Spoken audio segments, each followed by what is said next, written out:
Paano ba magpa-block sa ating cellphone na nawawala? Ang pagpablock po sa ating cellphone na nawawala na hindi na po natin nababawi, kailangan po natin i-report sa NTC. At ang kailangan po natin dalhin doon sa NTC ay ang ating valid ID at ang karton nating cellphone dahil kailangan nila yung yung number na yan IMEI. Yan.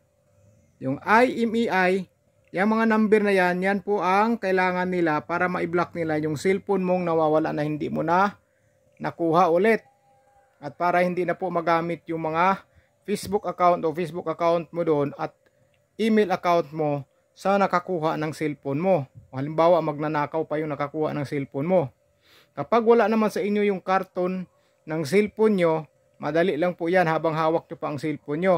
Ganito lang po para makuha nyo yung IMEI na number dyan sa cellphone nyo.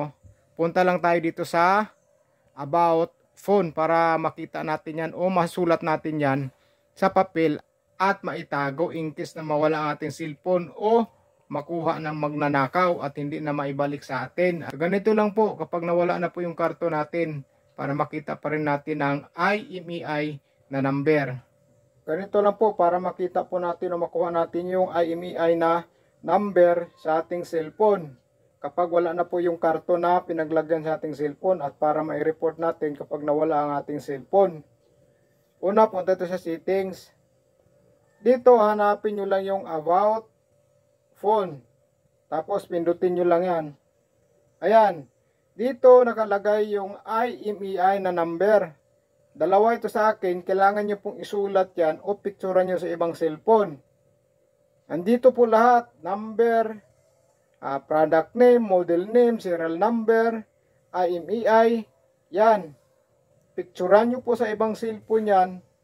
O kaya isulat nyo po sa papel. In case na madukot, pumawala yung cellphone nyo at hindi na may balik, madali nyo pong may pa-block sa NTC. Kung may malapit na NTC kayo o kaya nyo mong punta ng NTC para may block yung cellphone nyo, lalo na kung may mga importanteng laman ng cellphone nyo.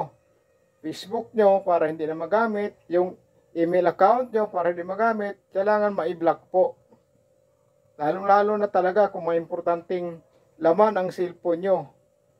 Lalong-lalo na kung magnanakaw ang nakakuha at gamitin ito sa masama ang cellphone nyo. Mahirap na. Kaya kunin nyo lang tong IMEI na number o kaya ito lahat, picturean nyo. Kung wala na talaga yung karton na pinaglagyan ng cellphone nyo at dalhin nyo yun sa NTC at magdala ka ng valid ID para maipablock nun yung cellphone nyo na nawawala. Maraming salamat po sa panonood nyo. Ingat po kayo.